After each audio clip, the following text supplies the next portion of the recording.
Retour à Abidjan, Fréquence 2 se modernise de plus en plus. Cette radio créée en 1991 se lance aujourd'hui dans la radio filmée. Objectif, avoir de l'audience supplémentaire. Et pour en parler, nous recevons son directeur Mariam Koulibaly. Bonsoir Mariam, bienvenue. Bonsoir Juliette. Merci. Une radio filmée laisse entendre des studios équipés de plusieurs caméras. Comment va se dérouler le processus ?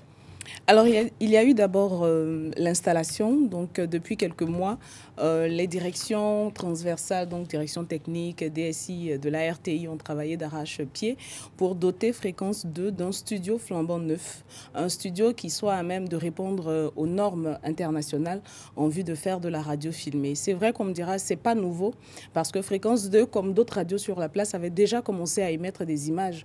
Mais bon, on va dire c'était avec des moyens plutôt précaire.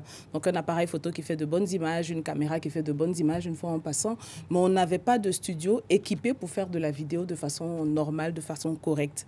Et ces choses faites désormais, nous profitons donc de la grille de la rentrée qui démarre demain, lundi 17, pour faire en même temps le lancement de cette radio filmée qui sera opérationnelle donc dès demain. Et cela pour la suite de Fréquence 2. Mais avant ce lancement, est-ce que vous avez fait un sondage auprès des populations, notamment les populations jeunes, pour savoir ce qu'elles en pensent? Est-ce qu'ils vont adhérer tout de suite?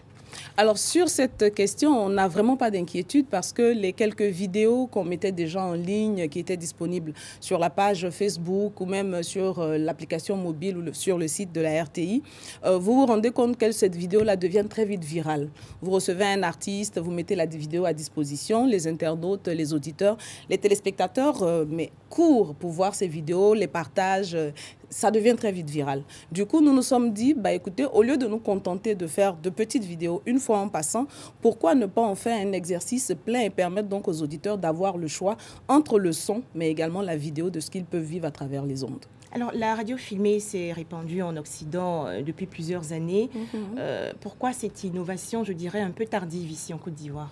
Alors après, je pense que l'évolution, sous d'autres cieux, ça va très vite, sous nos cieux, pas forcément toujours. Mais nous nous sommes rendus compte ces dernières années, la direction générale de la RTI permet aux responsables des différents organes, des différents supports de la maison, d'aller à des rendez-vous internationaux. Et lorsque vous êtes de ces rendez-vous, vous vous rendez compte tout de suite des évolutions qui se font, des innovations qu'il y a, et vous n'avez pas envie d'être en marge, vous n'avez pas envie d'être en reste. Fréquence 2 ne veut pas suivre la logique. Fréquence 2 s'inscrit désormais dans l'innovation. Aujourd'hui, à la RTI, ce qu'on n'avait pas il y a quelques années, on a une direction du digital. Simplement parce que le digital prend de l'ampleur et s'installe de plus en plus. Donc, si vous voulez faire une radio qui épouse les normes modernes, il va falloir forcément vous engager dans cette voie où vous avez et le digital, et désormais la radio, ce n'est plus que le son, il y a également les images. C'est donc la rentrée pour Fréquence 2. Peut-on avoir une idée des nouveaux programmes qui seront diffusés à partir de ce procédé de radio filmée? La grille sera-t-elle très modifiée? Qu'en est-il des animateurs? Alors, il faut dire que Fréquence 2, depuis quelques années maintenant, a commencé une mue à partir d'un certain nombre de questions auxquelles nous avons été confrontés. Donc, il y avait des reproches qui étaient faits à la radio. Nous avons été leaders pendant plusieurs années parce que Première FM, mais très vite, la concurrence s'est mêlée à la question et il a fallu nous renouveler. Donc, depuis quelques années, nous avons commencé à répondre, mais nous sommes restés très proches de l'idéologie, de la sociologie, on va dire, de la société ivoirienne. Nous savons que l'Ivoirien est friand d'humour. Donc, vous avez de l'humour sur nos antennes avec Place Publique qui traite d'actualité, mais sur un ton très décontracté avec des comédiens, les meilleurs de la place d'ailleurs. Vous avez Adama Daïko, Clémentine Papoué, Abbas, toute la bande donc qui se retrouve toujours sur la bande FM de 17h à 19h. Le matin, c'est la bande à Isaac, donc les matins d'Isaac avec Priscilla Desgameuses, Carlton, le Nigérian, installé définitivement à Abidjan et Yann Baou. L'équipe donc permet un réveil mais vraiment survitaminé pour tous ceux qui acceptent de faire le parcours de la matinée en notre compagnie. Donc la grille a été quelque peu touchée, retouchée parce que nous sommes très proches en fait des attentes de nos auditeurs. Nous avons décidé de rester très proches et de mettre en valeur. Nous avons décidé d'être la voix des jeunes, mais cette nouvelle génération de jeunes qui travaillent et qui a besoin que l'on lui fasse de la place. Donc dans Un truc de ouf, avec Tia et Yves Mar le soir de 19h à 21h, vous avez de l'humour certes, mais vous avez surtout de belles expériences de jeunes qui portent et qui peuvent faire cas d'école. La radio filmée, c'est donc un challenge. Combien de milliers ou de millions de vidéos vues par mois vise alors Fréquence 2?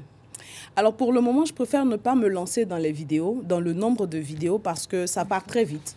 Ce qu'il faut savoir, c'est que c'est une nouvelle ère qui s'ouvre pour Fréquence 2. J'invite nos auditeurs, mais j'invite les téléspectateurs et les internautes à nous visiter via les différents canaux que nous avons. Vous avez la possibilité de nous avoir sur le bouquet de CanalSat. Vous avez la possibilité via l'application mobile Fréquence 2 ou sur le site de la RTI. Donc désormais, en plus du son, vous aurez l'image et l'équipe est gonflée à bloc. L'avantage que nous avons chez nous, c'est que nous avons toutes les générations d'animateurs. Vous avez les premières générations avec des personnes comme Dorothée Adou, John Jay, Alain Sawaya qui sont encore à la tâche. Et puis vous avez cette nouvelle génération donc, que je citais à l'instant, Isaac Dosso, Tia, Yves Aymar qui vient pour satisfaire les plus jeunes. Rendez-vous est donc pris demain dès 6h, c'est le démarrage. Et nous aurons une cérémonie officielle de lancement, double cérémonie de lancement, donc dès 15h dans la maison, dans la cour de la maison de la radio au plateau. Alors combien d'heures de programmes seront disponibles en direct, en vidéo sur le site de Fréquence 2? Alors pour cette première phase, nous allons avoir le réveil matinal, donc dès 6h et cela jusqu'à 9h. Ensuite, de 17h à 19h, parce que pendant longtemps, des auditeurs se déplaçaient pour venir vivre en direct place publique. Désormais, vous n'aurez plus besoin de faire le déplacement. Vous pourrez simplement suivre l'ambiance du studio avec toutes les équipes de la radio. Donc il y aura donc ce rendez-vous de 17h à 19h et celui de 19h à 21h. Donc 3 émissions pour les quotidiennes et en hebdomadaire, ce sera le samedi matin, 10h, 12h avec Carrefour Week-end. Merci Mariam Koulibaly d'avoir été ce soir avec nous. Je souhaite également à Fréquence 2 bon vent. Merci.